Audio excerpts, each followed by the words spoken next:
Я хочу рассказать вам историю про путешествие богини неба и земли, царицы Инанны.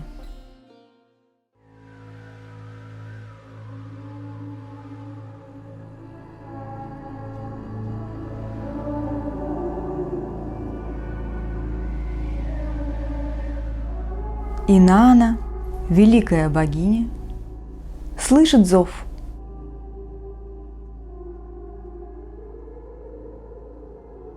Он зовет ее в самые недра, туда, откуда никто не возвращается живым, в мир мертвых, подземный мир. Инанна не откликается на зов. Я слишком занята, у меня много дел. Так и мы, когда слышим зов, откладываем его, не ступая на сложный путь. Но зов повторяется, он идет из самых недр, и Инанна уже не может делать вид, что не слышит его.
И тогда богиня неба и земли закрывает все 7 храмов, в которых служат верховные жрецы.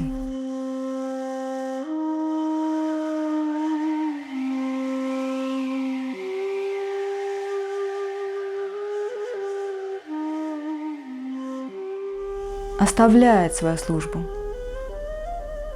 Так и мы откликаясь на зов, должны закрыть все свои храмы и помнить о том, что только так, закрыв старое, мы можем шагнуть туда, откуда нет пути назад.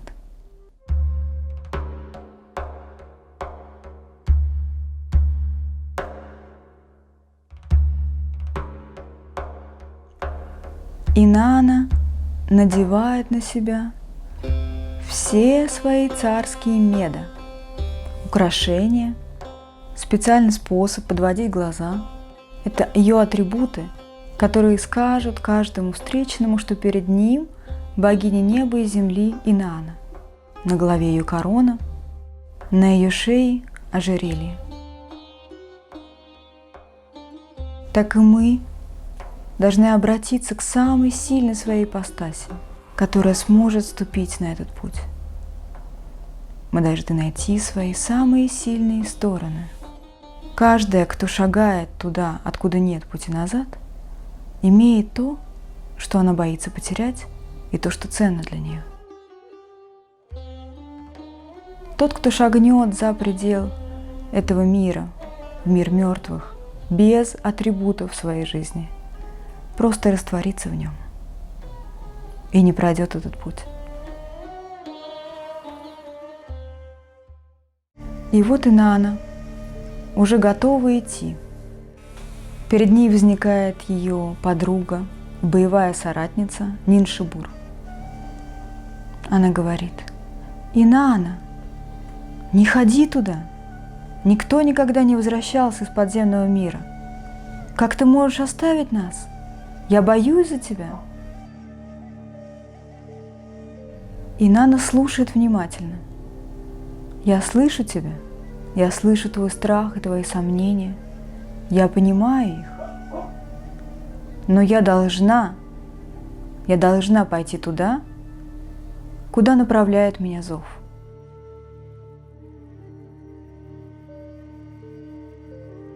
Но ты останешься здесь, ты будешь ждать меня, и если 3 дня и 3 ночи я не вернусь, надевай свои белые одежды и бей в барабаны, и иди к великим отцам.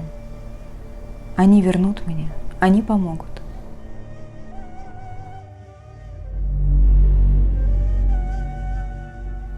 Так Ниншибур, или наш голос страха и сомнений, должен быть услышан, принят близко к сердцу и оставлен с важным заданием, инстинктивным ожиданием того момента, в который он сможет воззвать о помощи.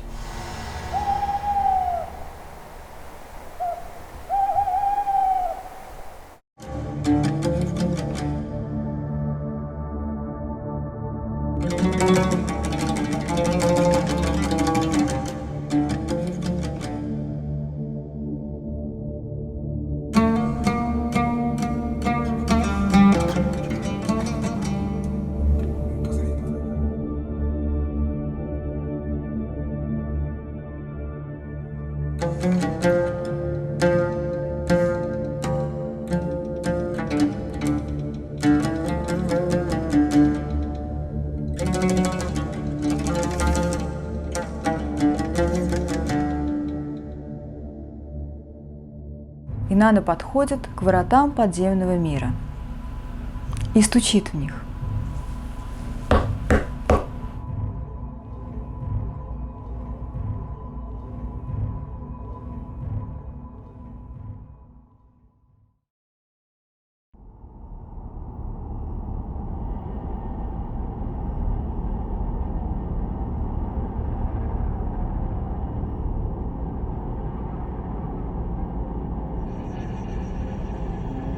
Из-за врат раздается голос. «Кто это?» – спрашивает страж подземного мира.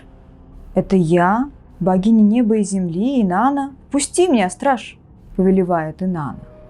Страж замирает и говорит: «Зачем? Зачем ты пришла туда, откуда нет пути назад?» «Я должна войти. Пусти меня!» – настаивает Инанна.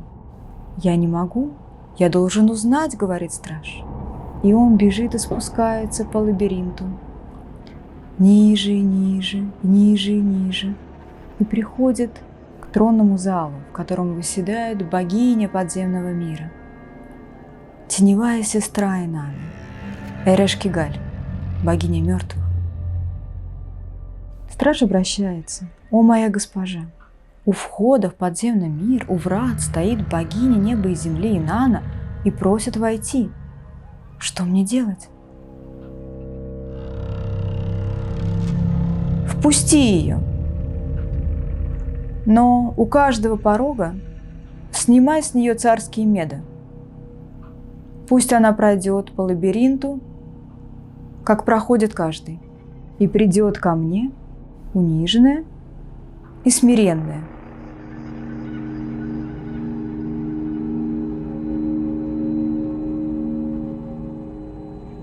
Страж возвращается и открывает врата подземного мира. Инанна переступает через порог, и страж снимает с нее корону, ее царскую корону, символ власти и ответственности.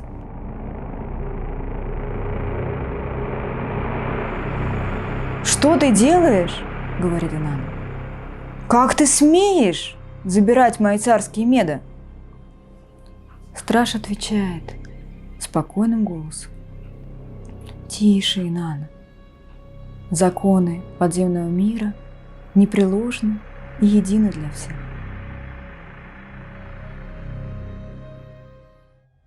Инанна начинает свое движение по лабиринту.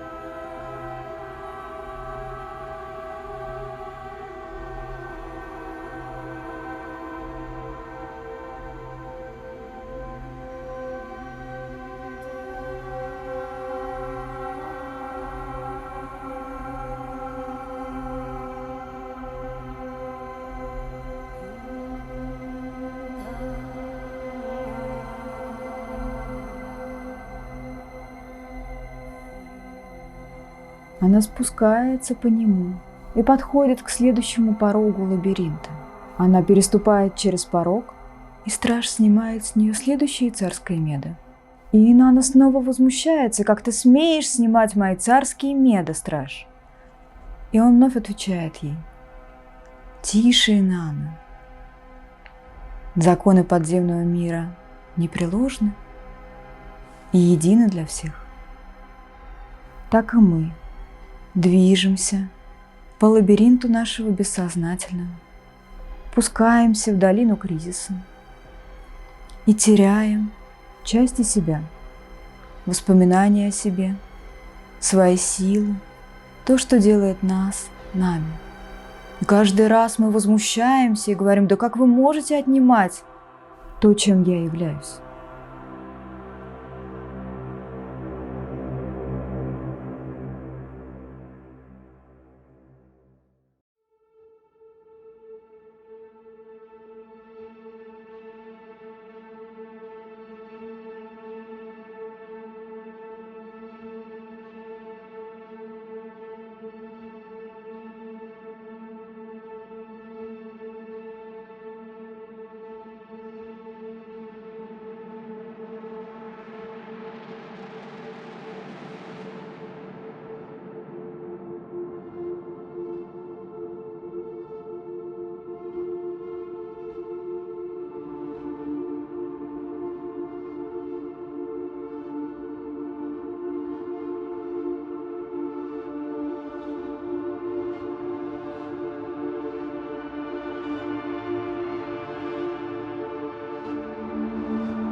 И если мы достаточно внимательно слышим голос, который говорит нам «тише», который не унижает, но продолжает вести, напоминая, что такие законы, они непреложны, они едины для всех, и мы постепенно расстаемся с идеей о своей исключительности, особенности и защищенности перед лицом того, что ждет нас.